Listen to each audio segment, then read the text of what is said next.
রাসূলুল্লাহ সাল্লাল্লাহু আলাইহি ওয়াসাল্লামের যুগে আলকামা নামে মদিনায় এক যুবক বাস করত। সে নামাজ, রোজা এবং সাদগার মাধ্যমে আল্লাহ তাআলার ইবাদত বান্দিগিতে অত্যন্ত অধ্যবসায় সহকারে লিপ্ত থাকত। একবার সে এক কঠিন রোগে আক্রান্ত হলে তার স্ত্রী সাল্লাল্লাহু আলাইহি ওয়াসাল্লামের কাছে খবর পাঠালেন যে আমার স্বামী আলকামা মুমূর্ষ অবস্থায় আছেন।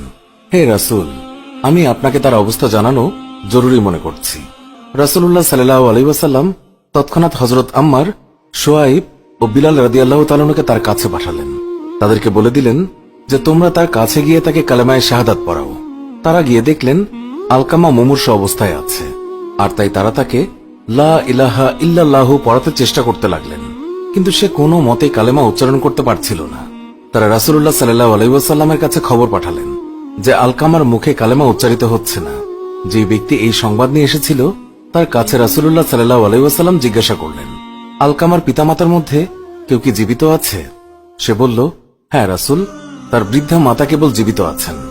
রাসূলুল্লাহ সাল্লাল্লাহু আলাইহি ওয়াসাল্লাম তাকে তৎক্ষণাৎ আলকামার মায়ের কাছে পাঠালেন এবং তাকে বললেন, তাকে গিয়ে বলো যে তুমি যদি সাল্লাল্লাহু আলাইহি ওয়াসাল্লামের কাছে যেতে পারো তবে চলো, না হয় অপেক্ষা করো, তিনি তোমার সঙ্গে সাক্ষাৎ করতে আসছেন।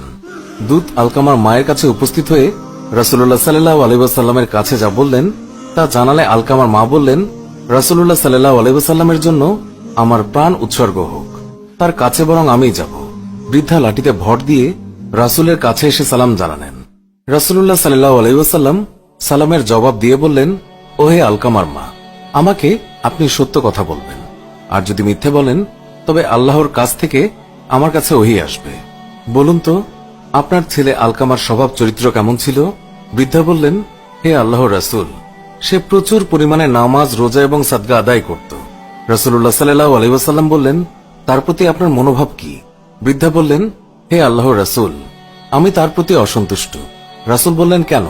বৃদ্ধা বললেন, সে তার স্ত্রীকে আমার উপর অগ্রাধিকার দিত এবং আমার আদেশ অমান্য করত। রাসূলুল্লাহ সাল্লাল্লাহু আলাইহি ওয়াসাল্লাম বললেন, আলকামার মা অসন্তুষ্ট, তাই কালেমার উচ্চারণে আলকামার জিহ্বা আড়ষ্ট হয়ে গেছে। তারপর রাসূলুল্লাহ সাল্লাল্লাহু আলাইহি ওয়াসাল্লাম বললেন, হে বিলাল, যাও আমার জন্য প্রচুর পরিমাণে কাঠ জোগাড় করে নিয়ে এসো। বৃদ্ধা বললেন, হে আল্লাহর রাসূল, কাঠ দিয়ে কি করবেন? রাসূল উত্তরে বললেন, আমি ওকে আপনার সামনে আগুন দিয়ে পুড়িয়ে দেব। বৃদ্ধা বললেন, হে আল্লাহর রাসূল, আমার সামনে আমার ছেলেকে আগুন দিয়ে পোড়াবেন? আমি তো তা সহ্য করতে পারবো না। রাসূলুল্লাহ সাল্লাল্লাহু আলাইহি ওয়াসাল্লাম বললেন, ও হে আলকামার মা, আল্লাহর আযাব এর চেয়েও কঠোর এবং দীর্ঘস্থায়ী। এখন আপনি যদি চান আল্লাহ আপনার ছেলেকে মাফ করে দিক, তাহলে তাকে আপনি মাফ করে দিন এবং তার উপরে সন্তুষ্ট হয়ে যান। যে আল্লাহর হাতে আমার প্রাণ, তার কসম, যতক্ষণ আপনি তার উপরে অসন্তুষ্ট থাকবেন ততক্ষণ নামাজ, রোজা এবং সাদকা দিয়ে আলকামার কোনো লাভ হবে না। এই কথা শুনে আলকামার মা বললেন, হে আল্লাহর রাসূল, আমি আল্লাহকে, আল্লাহর ফেরেশতাদেরকে এবং এখানে সকল মুসলমানকে উপস্থিত তাদের সকলকে সাক্ষী রেখে বলছি, আমি আমার ছেলে আলকামার উপর সন্তুষ্ট হয়ে গিয়েছি। রাসূলুল্লাহ সাল্লাল্লাহু আলাইহি ওয়াসাল্লাম বললেন, ওহে বিলাল, এবার আলকামার কাছে যাও, দেখো সে লা ইলাহা ইল্লাল্লাহু বলতে পারে কিনা। কেননা আমার মনে হয় আলকামার মা আমার কাছে কোনো লাজ লজ্জা না রেখে যথার্থ কথাই বলেছেন। হযরত বিলাল রাদিয়াল্লাহু তাআলা আনহু তৎক্ষণাৎ গেলেন। শুনতে পেলেন ঘরের ভিতর থেকে আলকামা উচ্চ স্বরে উচ্চারণ করছে, লা ইলাহা ইল্লাল্লাহ। বিলাল ঘরে প্রবেশ করে উপস্থিত জনতাকে বললেন, শুনে রাখো, আলকামার মা অসন্তুষ্ট থাকার কারণে সে প্রথমে কালেমা উচ্চারণ করতে পারেনি। পরে তিনি যখন সন্তুষ্ট হয়ে যান তখন তার জিহ্বা কালেমা উচ্চারণে সক্ষম হয়েছে। আলকামা সেদিনই মারা যায় এবং রাসূলুল্লাহ সাল্লাল্লাহু আলাইহি ওয়াসাল্লাম নিজে উপস্থিত হয়ে তার গোসল এবং দাফনের নির্দেশ দেন, জানাজার নামাজ পড়ান এবং দাফনে শরীক হন এবং তার কবরে দাঁড়িয়ে রাসূলুল্লাহ সাল্লাল্লাহু আলাইহি ওয়াসাল্লাম বললেন, হে আনসার এবং মুজাহিদগণ, যে ব্যক্তি মায়ের উপর স্ত্রীকে অগ্রাধিকার দেয় তার উপরে আল্লাহ, ফেরেশতাগণ এবং সকল মানুষের অভিসম্পাত। আল্লাহ তার পক্ষে কোনো সুপারিশ কবুল করবেন না। কেবল তওবা করে ও মায়ের প্রতি সদ্ব্যবহার করে তাকে সন্তুষ্ট করলেই নিস্তার পাওয়া যাবে। মনে রাখবে, মায়ের সন্তুষ্টিতেই আল্লাহর সন্তুষ্টি এবং মায়ের অসন্তুষ্টিতেই আল্লাহর অসন্তোষ। এমনকি পিতামাতা বিধর্মী হলেও তাদের সঙ্গে সদ্ব্যবহার করতে হবে। হাদিসে বর্ণিত আছে, আসমা বিনতে আবু বকর রাদিয়াল্লাহু তাআলা আনহু বলেন, কুরাইশদের সঙ্গে সন্ধির দিনে আমার মা মুশরিক অবস্থায় আমার কাছে এলেন। আমি রাসূলুল্লাহ সাল্লাল্লাহু আলাইহি ওয়াসাল্লামকে জিজ্ঞাসা করলাম, আমি কি তার সঙ্গে সদ্ব্যবহার করব?